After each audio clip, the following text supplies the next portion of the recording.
Today's presenters for this um, webinar are Vance Drakeford and Kelly Fountain, who are both Quality Improvement Advisors with Kentucky Regional Extension Center. Once again, if you're just coming on, keep your lines muted. And if you have any questions, please type them in the chat feature on Zoom, and we'll get to them at the end of the presentation. If we run out of time, we will make sure to get your questions answered afterwards. And I want to give a brief introduction to our presenters. Kelly Fountain is our lead quality team advisor. She's been working with practices in developing and implementing strategic plans for process improvement, practice innovation, and quality improvement projects such as alternative payment models, quality and value-based care programs. And Vance has over 12 years in healthcare and has been a quality improvement advisor with the Kentucky REC for over 6.5 years. And he helps practices throughout Kentucky with PCMH and PCSP, quality improvement, practice transformation, and formally with EHR implementation. Take it away, Vance. Okay, thank you, Catherine, so much. Good to be back with you all again. So let's get started. So our stress-free quality improvement. Yes, stress-free, right? Everybody wants everything to be stress-free. I feel like we need to have some Enya music in the background for some Zen moments, right? But we all need a little bit of that in our life. So we want to make this implementation of quality improvement in your practice something that's so important, really as easy as we can make it. So we're going to talk about how to do that and how to apply, PDSA models within your daily workflow, kind of talk about what a driver diagram is and how to use that, and then kind of develop a plan and a practical approach of stress-free implementation. Kelly's going to walk us through that too a little bit after I talk here, and then we'll go over any questions that you guys may have. So what is quality improvement? I really like this definition. There's numerous definitions on what quality improvement is, but HRSA has a great one. And it's just a systematic and continuous actions that lead to measurable improvement in healthcare services and the health status of targeted patient groups. So really, quality improvement is just making it a habit. Do something on a daily basis over and over, and that you have a specific goal or aim for that you're shooting for on a specific patient group. And that's really what quality improvement in healthcare is just making it a daily habit that you do something with specific measures. So benefits of quality improvement, I think we can all understand it's really important that we do this. The hard part is, implementing it and doing it on a daily basis. The American Academy of Family Physicians gave some really good tips or benefits on QI. It really assists in maintaining just that well-oiled machine, your well-functioning practice. It can lead to efficiencies, patient safety, and those improved clinical outcomes, which is all three very important things in our work lives here in healthcare. It also helps prepare for value-based payment models, the quality payment programs, and other types of reporting programs that you probably are reporting for HEDIS and those kind of things. It also helps as you prepare for things such as PCMH, PCSP that we just talked about, or maybe NCQA diabetes and heart and stroke program by implementing a quality improvement methodology into your practice. And it can also help with your maintenance certifications. These are some really good benefits by using quality improvement. Now, AAFP also states that some basics of quality improvement in order to have that well-oiled machine, so to speak, and really have that QI built into your daily lives. You need to establish that culture of quality. So again, you need to make it your own. Make it about your own organization. What is your organizational goals or aims for the years? What do you all want to do? Think about the different processes, your workflows or procedures that you have in place. And it really needs to all fit together. Don't do something that's completely opposite of what your goals are or what your organization is about. Make it about you and what's important, and then it makes sense, and people will be more on board to do that. You'll need to establish a QI team. Doesn't have to be if you're a small organization or large, it doesn't have to be a huge QI team, but you do need to establish some sort of a team to get together and have a regular, consistent meeting, and maybe you need to create some QI policies around what goals you want to do for the year and plan that out. And as you're planning that out, what are things that are important? What's your priorities around for improvement? What do you have certain patient populations that you're looking at that are important? Maybe you have a diabetic population, asthmatic population, those kind of things. What populations of patients in your practice need the most help and the most improvement? So you can really focus on that. And as you focus on those things, you want to get the data and analyze it and collect it regularly. Everybody's like, oh, we need data. Make sure when you get data that it makes sense to you. You understand it, whatever you're reading or analyzing, because if you don't, it's not going to help you. So you need to do it on a regular basis, but make sure you understand what you're using, how to get it, and do it on a consistent basis. So you can get a baseline and then work on your interventions to try to do improvements. And if you do that regularly on a consistent basis, it'll become that habit and really fit into your practice. And then communication. Communication is key with everything, and the same thing with QI.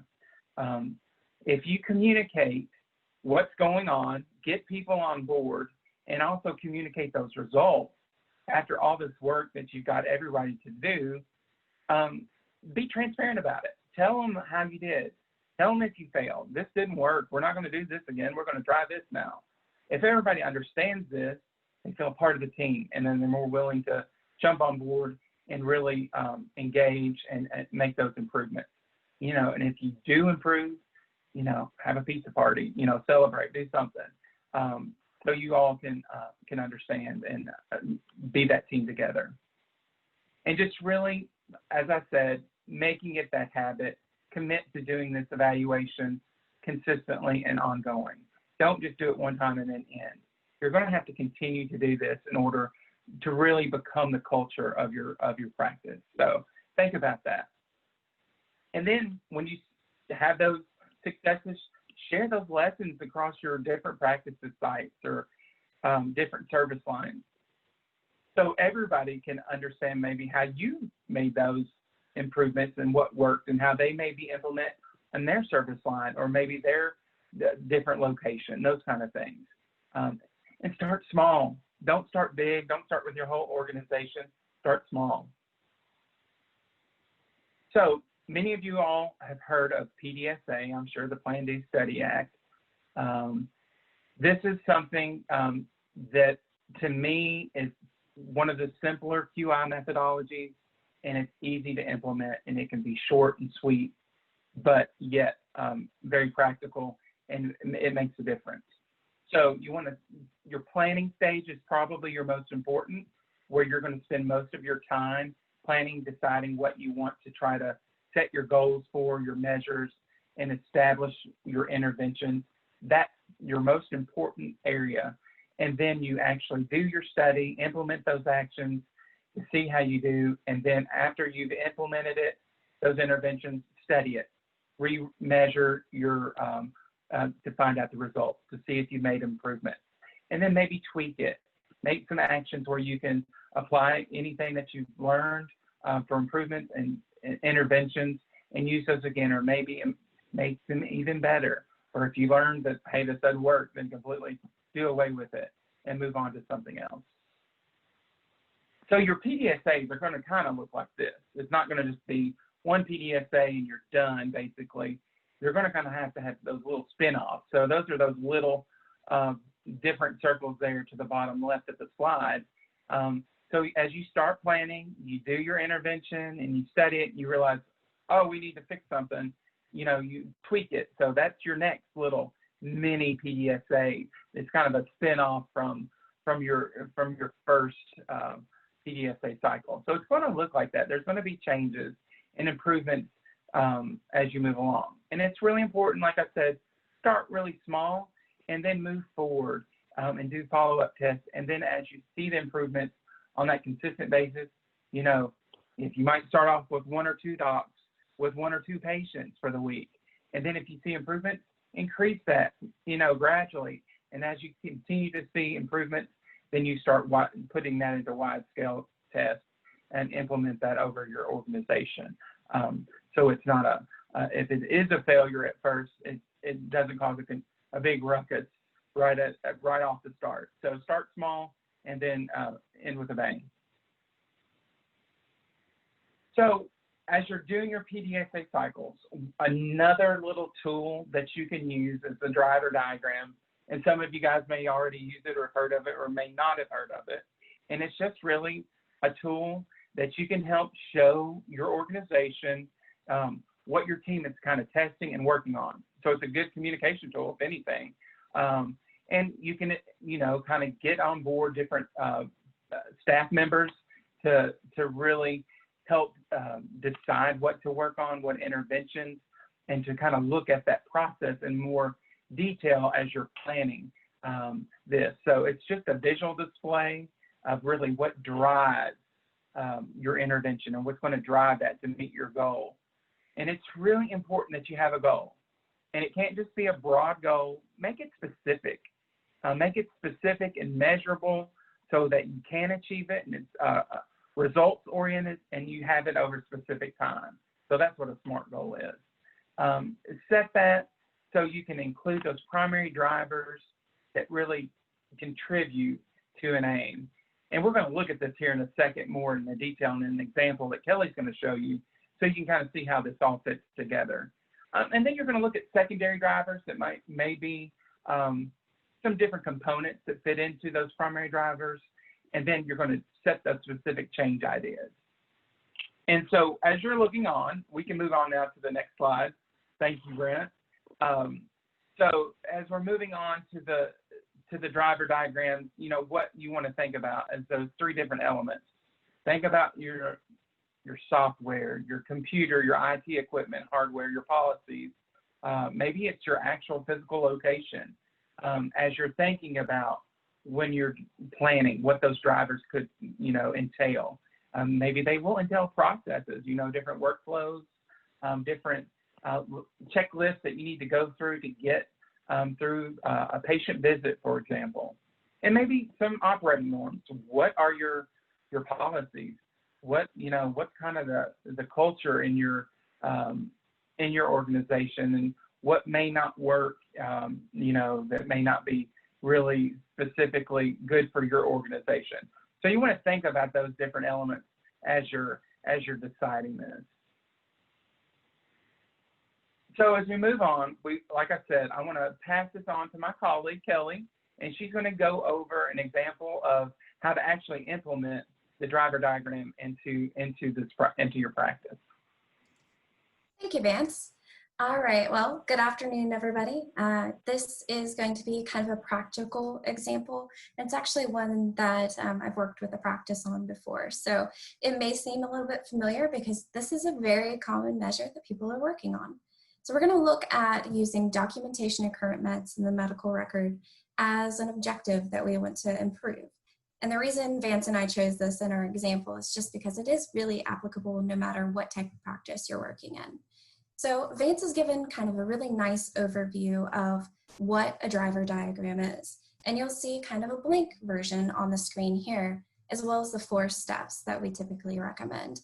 Now, Vance highlighted the fact that you really, with quality improvement, want it to be systematic and continuous. You want it to have measurable improvements that really targets a specific patient population. So you really want to have a stepwise process for this. In order to do that, you're going to start with a SMART goal. And that's really going to be in your aim box there. Now, moving from left to right on the screen, you're going to have your aim or your goal, objective. That's really what you want to achieve. And you want it to be kind of what is going to be improved, how much do you want it to improve, for what patient population, and what is that specific time in which you want to actually meet those objectives. So moving to the right, the next would be primary drivers. Think of these as the main drivers that are going to actually drive you towards meeting that aim. And then of course, you're going to continue to step back to the right. So then secondary drivers actually feed into those primary drivers. And then those specific ideas to test or change concepts, this is where those tests of change, those small cycles of change, are actually going to come into effect. And as Vance illustrated, you're going to have many different cycles, and those cycles may be slightly different for each one, but the ultimate goal is to drive towards those secondary drivers, which then drive to your primary drivers, and ultimately, hopefully, meet your actual objective or aim. So if we can go to the next slide, please. So we'll start with what's the most important thing, in my opinion, is really setting a SMART goal. And it does have to be smart in order to really drive that systematic approach. So SMART is just being specific. We want to really define the scope. So we're not going to say it's every patient you see per se on every single measure. Really going to look at kind of documentation of current meds in the medical record. So really narrow focus. Now, is it measurable? How do we measure that? Now, for this one, we're lucky.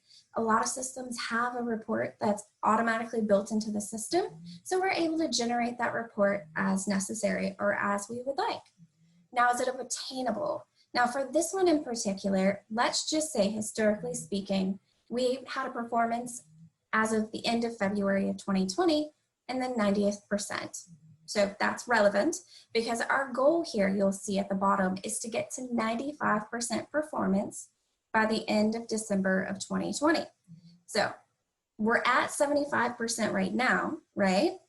But we ultimately want to end at 95% or higher by the end of December 2020.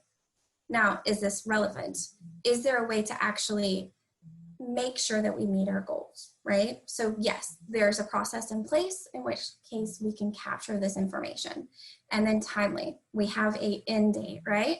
So that by December 30th, 2020 is our kind of timely piece in particular. So go ahead and move on to the next slide, please. So once you have a SMART goal, so we have our SMART goal defined, now we're going to start asking questions as to what caused this problem. Now, I gave you a little bit of a historical context just in the last slide, and that's we're running about 90% at the end of February 2020 on this measure. Now, our baseline, as you could see, was at 75%. This is unlike us, this clinic in particular. So what caused this? And this is where I like to kind of ask those 5 whys is one of my favorites, and it's simple and also kind of reminds me of hanging out with my nieces and nephews, and it's just the constant whys. So why did we have a drop in our performance? Well, we changed our workflows. Okay, why did we change our workflows? Well, the setting of care for most of our visits had to change. Well, why is that? Well, to benefit the needs and to address those concerns. Okay, why is that? Well, we moved remote in response to COVID-19. So we've seen an increase in our telehealth visits. So we're not bringing in as many patients into our clinic, and we're doing a lot of this virtual face-to-face but remotely kind of work. So then that gets our clarified problem. This is where and why and what's happening. So our staff did a fantastic job of adapting very quickly to a new workflow. We implemented telehealth in this clinic. That's great. But unfortunately, in that effort, we didn't define the workflow necessary for capturing documentation of current meds and the medical record. So that's where we see that backslide in our performance. So this is all relevant because finding out the true why or what's happening helps us define the key drivers. Now, it's important to define the key drivers because that's really what you're going to use, as Vance said, to communicate the process throughout the entire team and to make sure that you're actually going to achieve your goal. So just to reiterate, our goal is to increase from 75% to 95% for documentation of meds in the current medical record by December 2020. So we have a time frame. That is our overarching goal. And we know from that last exercise that one of the major reasons that we feel like resulted in our backslide is that we moved to a larger volume of telehealth visits. Now, let's focus just in that lens for right now when we're doing this key driver diagram. Now, I did go ahead and cheat a little bit, and I pre-filled it out just to kind of walk through this. So we identified, and actually Vance and I did this one together, the primary drivers to meeting this aim. So the first is the clinic workflow. Now that clinic workflow, we're not just thinking about inpatient, right? We're not just thinking about being in the clinic, but also telehealth, some phone calls. Not all of our patients have the ability to do a FaceTime type of meeting or appointment. Next, you have your EHR documentation. Now, again, because we're looking at a clinical quality measure, this is going to be generated typically from your EHR. So knowing what that documentation requirements is within that system is kind of a key step to meeting that objective. Now, ultimately, the next thing is who owns this in the workflow, in that process. Is it the CST? Is it the nurse? Is it the physician? Is it everybody that touches that patient during that visit? And then, of course, the reporting criteria. Now, the reporting criteria to me goes hand in hand with that EHR documentation. So there's what the measure is defined by the stewards. So if it's a QPP measure, that could be in QF, being kind of those that certify it. Or it could be, I don't know, another CMS measure in particular that's just specific to them.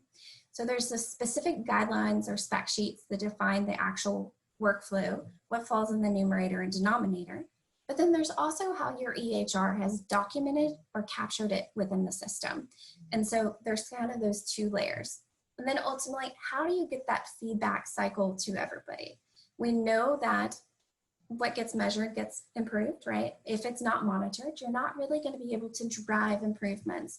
And that really goes back to the whole quality improvement definition that we highlighted earlier about it being systematic and continuous and measurable and also targeted. So from there, you'll move to the right. These are the secondary drivers, and I'm not going to go through all of these with you all. We wanted to just kind of give you an example, if you will.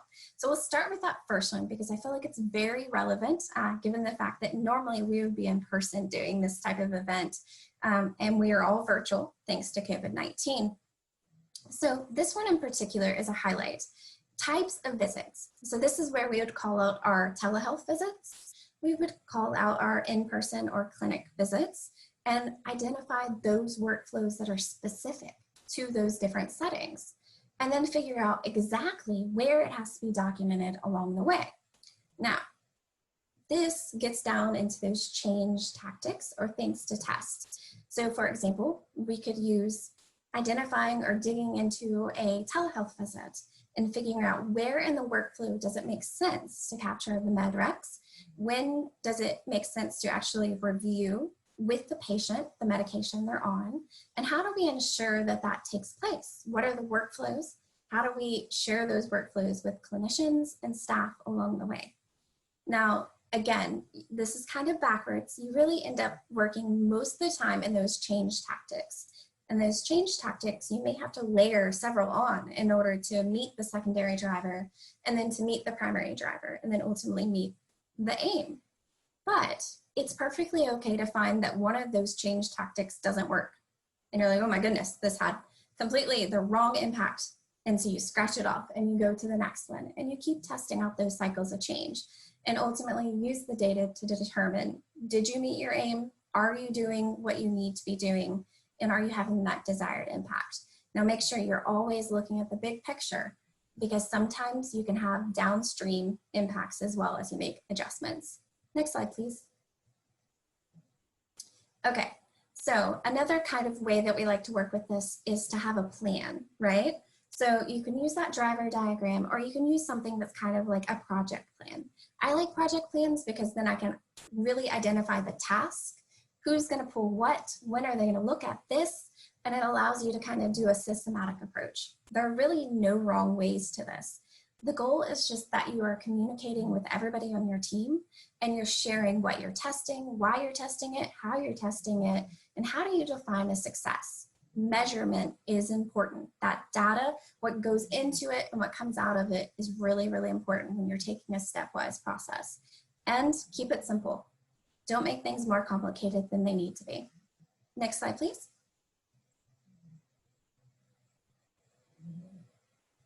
All right, so that's kind of the example, if you will, the real life process of using a driver diagram or even a quality plan. Thank you so much, Kelly and Vance, for sharing all this about quality improvement. I have a few questions for you that I have from previously. The first one is, how can I get my staff more engaged in quality improvement efforts? Do you want me to take that one, Kelly? I'll take that one. How do you get your staff more engaged? Well, I said earlier, communication is key. So I think being transparent, letting everybody know that you are starting a QI program if you don't have one already, what that entails, and let people have a say in it. Let them, put their input in, because we all have things that, different experiences and things that kind of fit into that puzzle, that those pieces that fit into that puzzle that really can help us shape improvement. So everybody plays an important role. So involve everybody as much as you can, have their input, start with a small team, but, let everybody know what's going on and always accept their input for recommendations, because I think that will get people more engaged. All right, thank you. And then I've got one more before we wrap up. Who should be involved with quality improvement in the practice? Well, I can take that one. So honestly, you want everybody that has a stakeholders, right? Anybody that has a place or a part in that process is really important to have somebody represented there. So if you're looking at something that is a documentation specific and it's a workflow specific, documentation of current meds in the medical record, you're going to want to look at every step of the process that touches that. So is it something that's captured when you're rooming the patient? In which case, maybe having a representative that's a nurse or a CST or somebody that does that function is important. But then also making sure you have leadership. You want to have somebody that has the buy-in piece as well. So to me, it's always having a small group, but a representative group is really important. And don't feel weird about pulling somebody in on a project and then saying, okay, thank you. Because you need to pull in subject matter experts, and that's perfect. They don't always need to be on every single project. It's really leveraging everybody's skill sets. All right, great, thank you. And if you have any questions for Kelly or Vance afterwards, you can contact us by email kyrec@uky.edu or call us on our phone at 859-323-3090. Thanks so much to Kelly and Vance for completing our final presentation for our second day of the week of webinars. And feel free to join us tomorrow morning at 8:30 Eastern Time for coffee with our advisors. They'll all be available to answer questions and just chat. You can talk about anything of the subject matters of the week or what you're going through right now with your practice. It'll be a really good open session to converse with our advisors. And once again, join us Wednesday, Thursday, and Friday. And we have breakfast with K-High on Friday. And if you haven't signed up for a day, you can either contact us or go to our website and sign up. We'll have the links open all week. Thank you so much. And this wraps up Tuesday, our second day. See you tomorrow.